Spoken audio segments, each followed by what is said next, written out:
Good evening, brothers and sisters, and welcome to another edition of Everyday Faith. This evening, we will have a very amazing guest, as we always do, and our theme will be centered around hospitality. Now, in the Bible, hospitality was a very, very crucial part. For example, many people, when they talk about Jesus and the Last Supper, they only think about the bread and the cup and the wine. But it's actually a lot more than that. The Last Supper was a supper, it was a meal. It was about the extension of hospitality as a community to share in a meal. And, when growing up, we always sit together with our friends during lunch because who we eat with, that's who we're friends with. And that's the spirituality of hospitality, is that we share a common humanity when we sit together for a meal. And today, our special guest, Chef Sammy Tan, aspiring chef, he and I met actually through Facebook. He is a Christian Filipino Trump supporter, and he wanted to show me that he is somebody who is not antagonistic, he's not mean-spirited, he's not racist. He's just another person trying to live out his everyday life and his everyday spirituality as a Christian and as a chef. And he invited me to go to a boba place, Factory Tea Bar in San Gabriel, and he treated me to boba and to other things. That was just an incredible evening, and I felt so loved and so welcomed. And it is his extension of hospitality that we're going to have this conversation today. So without further ado, we welcome Mr. Sammy Tan. Hello, ladies and gentlemen. Let me introduce myself. My name is Sammy Tan, and I'm an aspiring chef that I want to promote like hospitality through culinary arts. Awesome. And I want Now, right now, quick question: when did this become a passion of yours? When did you discover this as a passion, and how did you discover it? I did discover this passion since about, I believe, 2006, when my uncle introduced me to a different type of cuisine. Let's say Japanese cuisine. There's It's more than sushi. It's more like on the hot food side, on the Japanese curry and the ramen, and that's why, you know what, I just want like just move on like to other like flavors rather than eating the generic Cantonese or the southern Chinese cuisine. They I mean, find like typically in the Chinese restaurants. well, what did you grow up eating? To be honest, I did grew up eating like Filipino food and So you usually are the Filipino. So you're Filipino. yes. But you grew up predominantly eating Filipino food. Did you eat other kinds of food too? Did you eat a lot of Cantonese and Chinese food as well? Yes, we mostly eat Filipino and Chinese food. Right. And so your family kind of inspired you to do that. And what steps have you taken to pursue that passion? I took those steps that I did enroll like in a community college so that I can know about every different types of cuisines, like from French, Italian, Spanish, Peruvian, Asian, and more. Well, at the time of this filming, it's about 7 o'clock, and that's making me very hungry, very, very, very hungry. So, how did your parents feel about your pursuit of this passion? Were they excited that you wanted to be a chef, or were they not that excited? My parents were not that excited. I know like it's typical like in a Asian Americans that they tell you like you gotta be a lawyer, you gotta be an engineer, you gotta be a doctor, you gotta be a nurse. Like you gotta be in a STEM major, a lawyer, medical. But guess what? I have to prove them wrong in a good way. That I have to make sure that my food is good. So that's a way to only convince them, because food, it brings love though. That's the way like you can use it to talk to people, like food through communication I like to that. surprise I like people. Yeah, I like that. Food as communication. Yeah, tell what do you think? What do you think food communicates? Tell us more about that. I feel like when you're communicating with food, you're just introducing more of the history and the culture and a different palette that you never tried, but is filled with surprises. Like, let's just say, like, if I give you a gift, then then you feel surprised about it. You So feel yeah, like so surprised mhm. trying out new things. That Right. oh, oh, it's good. I like that. Right. So it's a gift, and it's a cult, and what you're saying is that it's a cultural expression also, right? It's you're kind of giving something of yourself, something about who you are to another person. Yes, exactly. And I currently cook for the special needs on family just here at my house, and I just prepared them my own like chicken curry, which I have a little take on the hybrid of Japanese, Chinese, and Thai and Indian on that cuisine. I fuse all these cuisines. Wow. So tell us more about that. Who are these cooking for special needs? How did you meet them, and what motivated you to do that?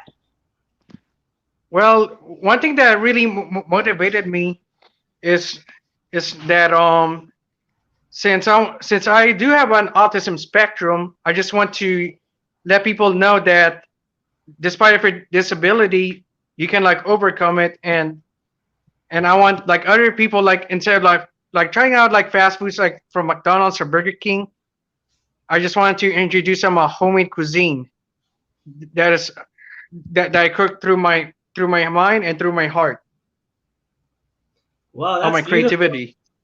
That's beautiful. Now, did you say that you're also someone on the spectrum, or did I not hear correctly? Oh, I have an autism spectrum on the Asperger's. Oh, Asperger's. Wow. So how is that? Do you face what challenges do you face, or what? How has it been an asset to be someone on the spectrum as a chef? In what way has it been, both positive and a challenge? One thing that I find that is really challenging is just like communication, because I do like stammer sometimes, and I don't think like I like them like who are like neurotypical, because I have my own way of thinking and they have their own way of thinking, because Right. it's just one way of another. Right. So how do you think some being someone with Asperger's, how do you think that actually helps you in your craft? Well, for me, that I decided to use that craft as an autism thing, because I just like to be creative, because God has given me a, t- a talent for creativity. And people say, "Oh, you have a talent to be creative." That's beautiful. Yeah, I think let's touch more upon that. That God gave you this gift to be able to because cooking and thinking of dishes, the presentation, the ingredients, the theme, that creates a lot of that requires a great deal of creativity. So how do you Yeah. see the culinary arts and hospitality? How do you see that fit in? How does that intersect with your faith in God? Well, for me, it says like this in the Bible, like in the First Corinthians 10, verse 31, it says, "So whether you eat or drink or whatever you do, do it all for the glory of God." Right. So whenever you eat, whenever you cook, you do it for God's glory. Yes, I don't do it for the man, of course, like the customers, but I have to use my talents to God. Right. So God gave you this gift, and you feel like the way to honor God, the way your spirituality, your faith in God requires that to be basically says, hey, you are born with this gift. And so therefore you should glorify God with this gift. Is that what you're saying? Yes. Well, I on should that like note, go ahead. I should like glorify God the other way because I think about this like the first time I experienced a true hospitality, it was in Chick-fil-A, not McDonald's.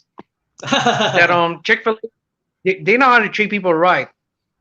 And my future business concept like would be similar to Chick-fil-A, but not in a fast food, but more on a casual like casual or fine dining setting.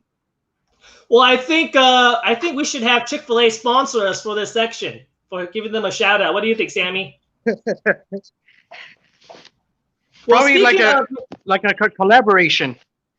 collaboration, well, maybe Chick-fil-A, if you need another chef to upgrade your menu, Chef Sammy Tan is here for you. Now, on the note of your amazing gift, the gift that God has given you, let's put this on display. We have some videos of you sharing what is it that you're teaching people how to cook? What's the dish? The Japanese beef bowl, or known as the gyudon, which you can find it in Yoshinoya places. But I just had to play around with the flavors because I tried it like many times. So to play around with the flavors, and I keep on experimenting, but I have my own ingredients that I want to make sure that it's right and consistent Right. and just right Well, on the point. this is the Sammy Tan version. And this is the Yes. you saw it here first, folks. All right, here we go. Hello, ladies and gentlemen. Today we're going to make the gyudon. First, we're going to use the sliced beef ribeye, and we're gonna use the butter, thinly sliced onion, and scallion and mirin. But you can like replace it with with wa- with half cup of water and half cup of sugar instead of alcohol. Right here we got the special like soy sauce that you can use any type of soy sauce like gluten free or any type of soy sauce that is suitable to your needs. And also we have egg as well.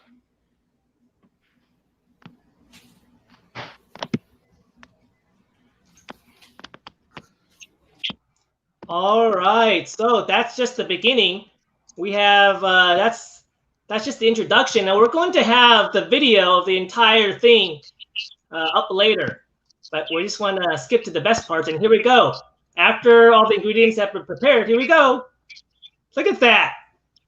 Oh, You see the action. look at that.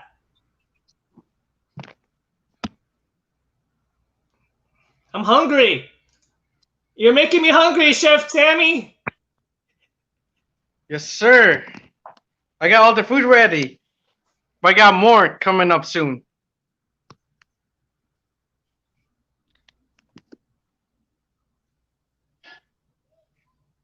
The egg is not like burnt though. It's over easy but simple. Keep it in a medium heat.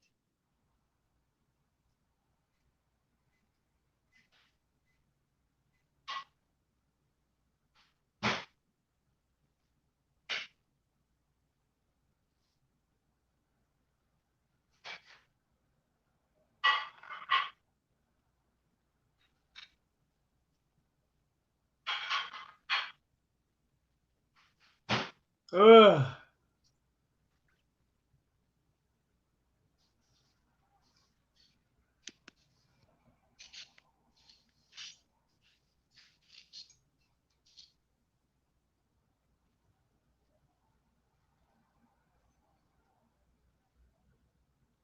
All right, so we're gonna skip to the end.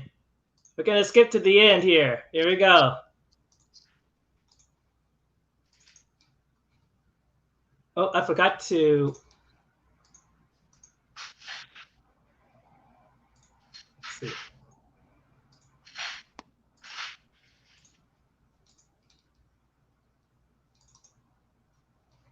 All right.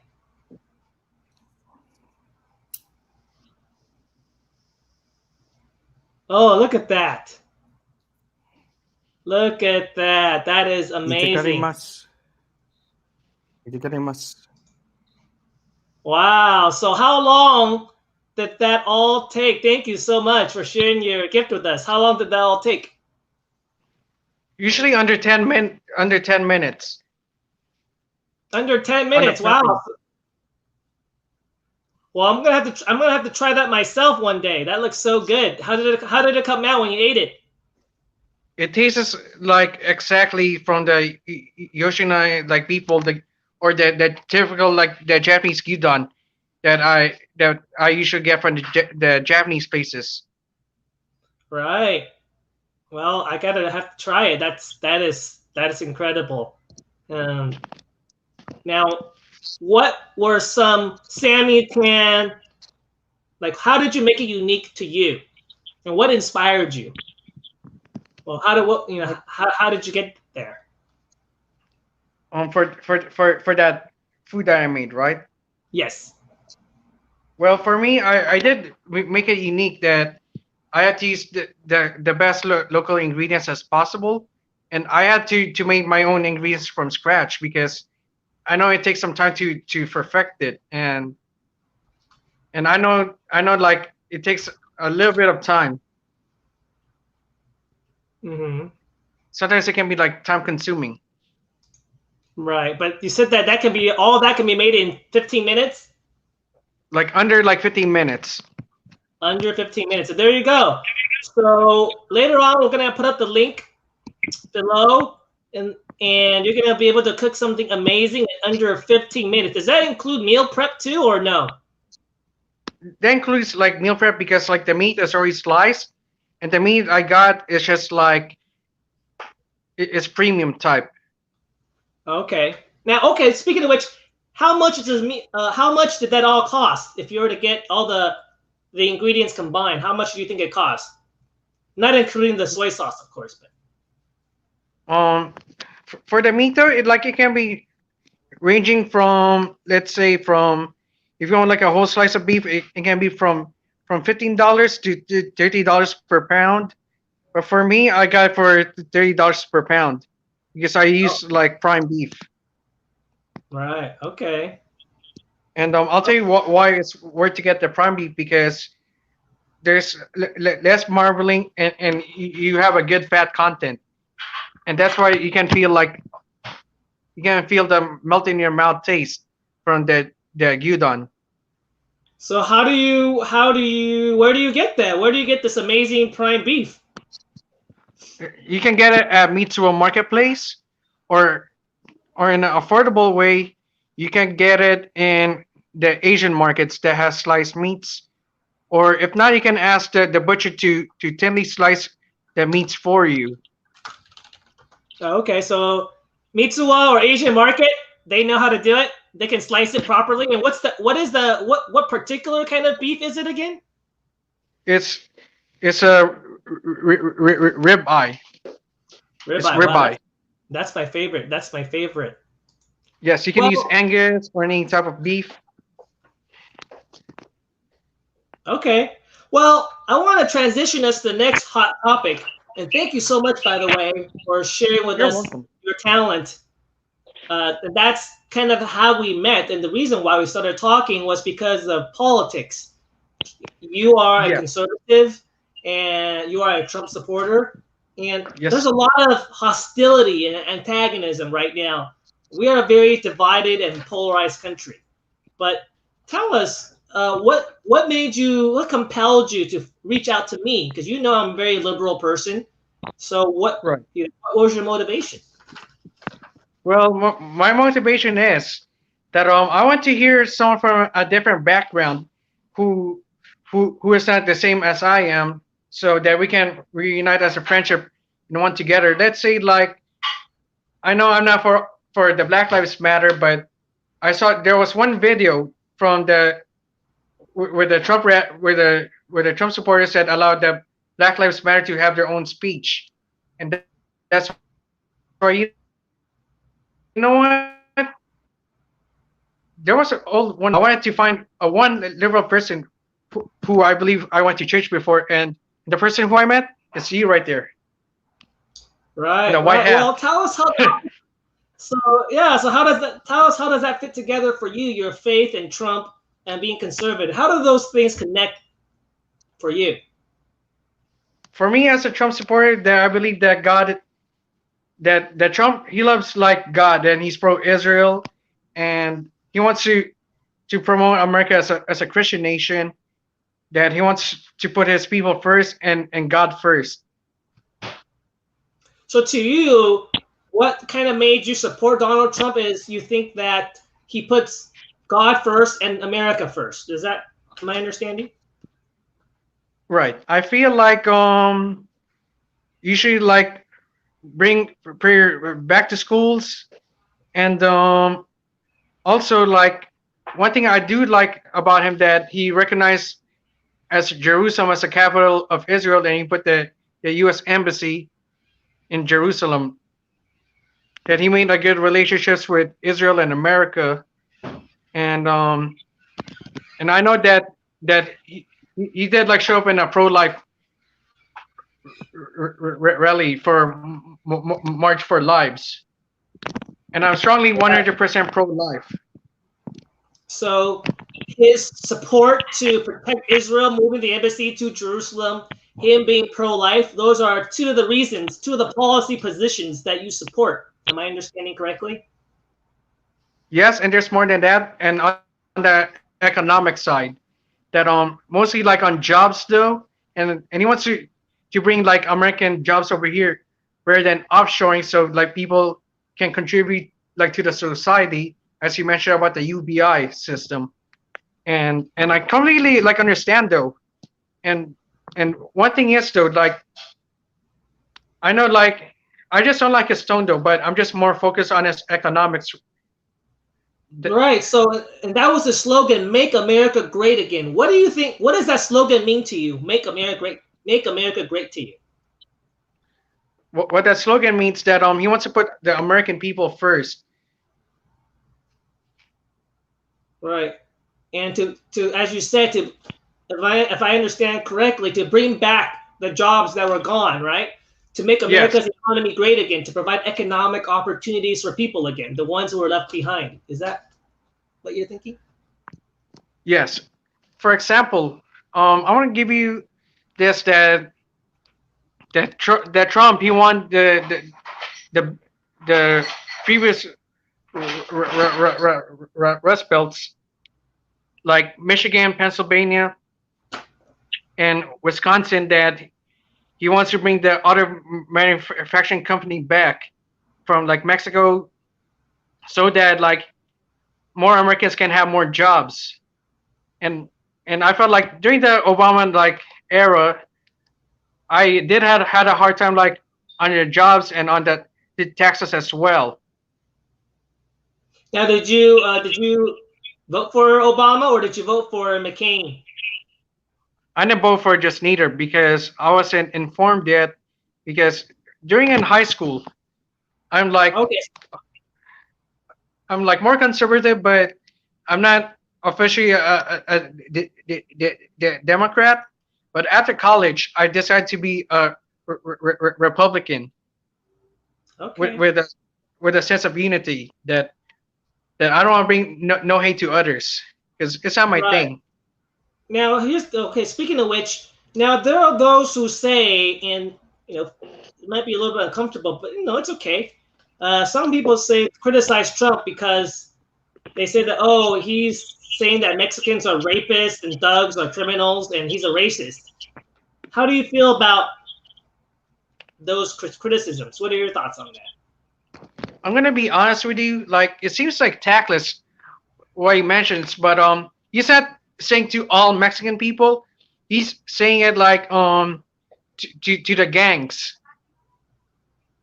the Mexican gangs like from the cartel, because and there's a lot of cartels from Mexico trying to sneak in drugs to America.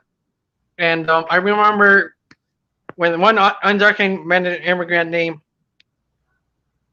there was one undocumented immigrant like in San Francisco killed this American lady that she was innocent though, and that made me just, you know what, probably I might have to vote for Trump on that one. And for me though, it's not. I'm not. I don't hate on Latinos, Hispanics, or any sorts of kinds because that's wrong. I'm just more focused on the economy and for more safety for the American people. Right. So, in your opinion, you don't think that he thinks all Mexican are rapists and thugs. It's just that some, especially those who came from the Mexican cartels, they're the thugs and they're the rapists and they're the criminals. Is that what you're saying? What I'm saying is that not all. What I'm saying is that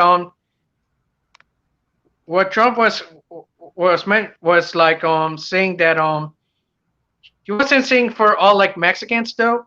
He was mentioning like all the Mexican cartels and thugs and the criminals.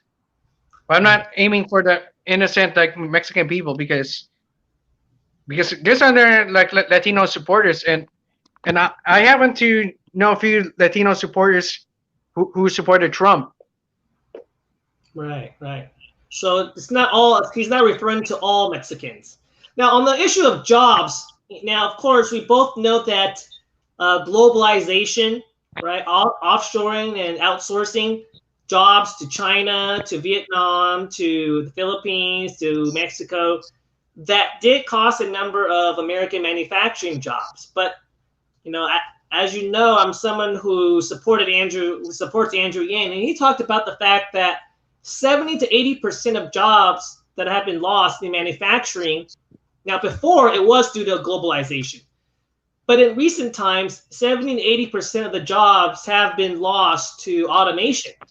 And so the kind of critique is, sure, many of these jobs are lost, but because of automation, even if we bring back the jobs from Mexico or from Vietnam or from China, many of these jobs, you know, what used to take 100 people, maybe now only takes 5, 6 people. So the real issue is automation, not globalization. And that's why Andrew Yang proposed the universal basic income, the freedom dividend, right? To give every American adult $1,000. What is your opinion on that? Well, I think my opinion on that one that the government should not give you money because it's gonna hurt the Federal Reserve System, and it's not like on an emergency like on the coronavirus, but I believe that the government should not give any like handouts though. It should be left to the private sectors. And I'll be honest with you, I do kind of lean towards the libertarian like basic economic system and on a society like think of it as Rand Paul, Ron and Rand Paul. That these guys are the libertarians that I agree with. And well, actually, universal basic income is a very libertarian idea that even Milton Friedman supported because you're not getting government programs, right? Because libertarians, they don't like big government. So universal basic income, the freedom dividend, it kind of avoids all the government bureaucracy and gives money directly to the people. So, right? So how do you feel about that? Because it is a very libertarian idea. What do you think? because I don't think that's libertarian like leaning though, but because I feel like for me, like we all allowed like huge debt to the Federal Reserve System, and I'm not saying for abolishing it. I'm just saying like there should be some kind of like reform on that one, so that we can like fix like the system, because we still have like the broken system right now on the economic side. Right. So you're worried about the deficit, but here's the question. I mean, you're a student. How would having an extra $1,000 a month help or hurt you? How would that affect your life as a student right now pursuing the culinary arts? If you had an extra $1,000 a month, or maybe $2,000 a month during the pandemic. Like for example, if I get the stimulus. Yeah, I'm saying that if you got the stimulus is the 1,200, right? So what if you were able to get something like a monthly stimulus of $1,200 a month? how would that affect your life? I mean, like, I would use that money just wisely. I would use that money wisely, like for my education, for my tuition, and for the food. But I don't spend it like on other things though, because for example, if the government gives you money, make sure like you know how to use it. But I will not splurge it though. I don't splurge it. I Right now, believe like the private sector should help more people. now, did you get the stimulus check by chance? Well, for that, like I want to keep it like I just don't want to answer that question though. Okay, well, it's okay. I mean, that's all right. Well, I mean, what did you think the stimulus check is a good idea? I mean, for this thing though, I feel like I can't see like for the stimulus check because I know like with Trump like he signed it. I feel like if he's gonna do like the stimulus check, I feel he's gonna hurt more on the economy because I understand like the businesses are failing though, and I feel like if the government is gonna give the businesses like some money, like the money they have, the government's gonna tell them, oh, you have to do this and that. I feel it's more of a trap. So, do you agree or disagree with the Trump on the stimulus, the $1,000? What is it, $1,200? Do you agree with that, or do you disagree with that? I mean, I do disagree on some point though because if the government gives you something for free, that means you have to avoid what the government is telling you because like it's not free money because I feel it's more of a trap. That's Okay. from my own understanding. Okay. Well, I mean, the way that I see it is that it's a trickle up economy, right? So right now, for example, you're in the hospitality industry. There's a lot of restaurants that are closed, as you know. Some temporarily, some permanently, and many farmers who are growing crops, right? Soy or corn or beef or pork. There are billions of dollars of unsold food that's going to waste because restaurants have closed and people don't have money. So don't you think that's a good solution? I mean, if people can buy, give people the money so they can buy the food for the farmers rather than the billions of dollars of food going to waste. I mean, what are your thoughts about that? I feel like if a food is about to go to the waste, we should about to go to the waste. We should give the food for free or find like a solution. Right. So what I'm saying is that so if we give people the money to go buy food, right? So people have money to spend on food, and then they buy the food from all the farmers, right? So people spend the money, they get the food, and the farmers they make money from selling the food. So in a way, that's a win-win. The people get the food, the farmers make money selling the food. I mean, how do you feel about something like that situation? I feel you know what, I'm gonna have to agree on that one. Why not? Because you know I thought about this right now. I don't want to see people starve. Right, But right.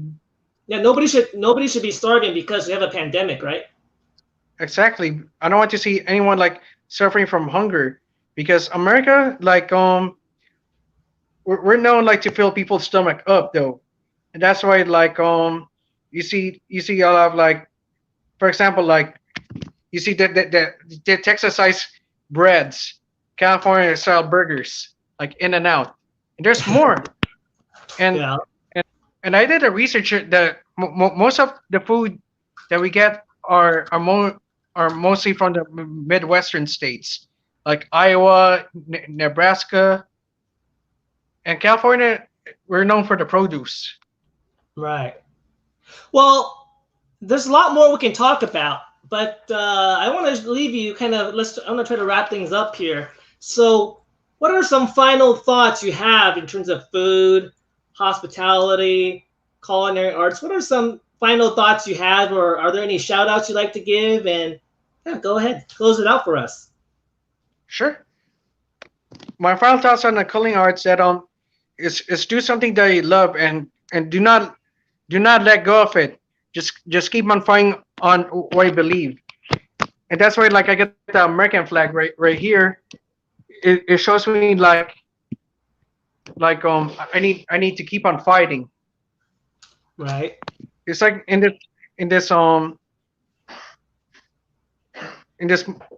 in the like World War II movies, what the American soldiers like he fought his way to combat like the Imperial Japanese soldiers, and he stormed them, and you see like the soldiers like putting the American flag up, and that's why it kind of motivates me to go forward. And also like not on the American side, Winston Churchill said that let's go forward all together. I hope I said that correctly. Okay. Yeah, I think those are very inspirational words, that the same way that our soldiers fought for our freedom, that you're going to keep fighting on. Right.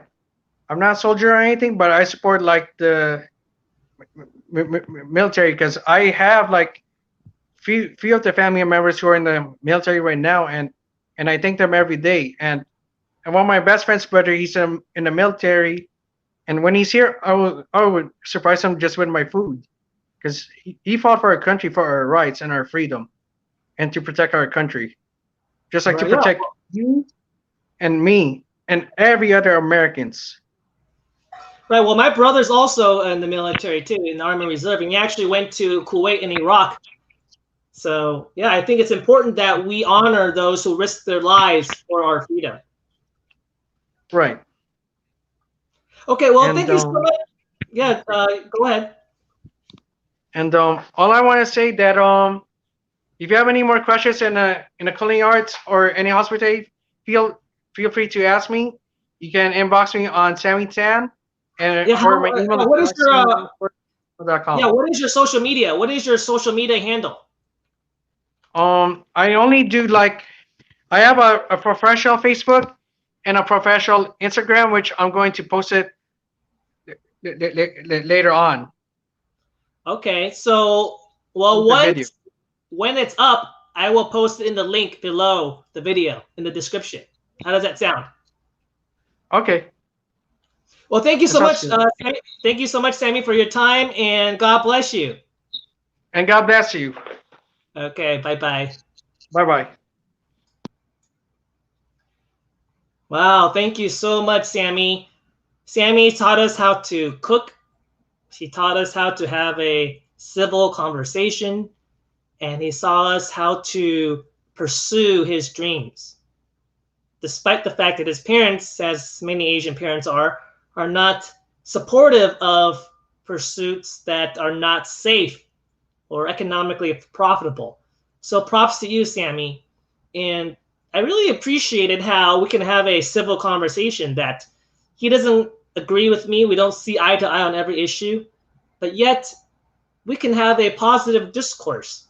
That even though we come from different ends of the political spectrum, that we're able to treat each other with respect, with civility, and with dignity.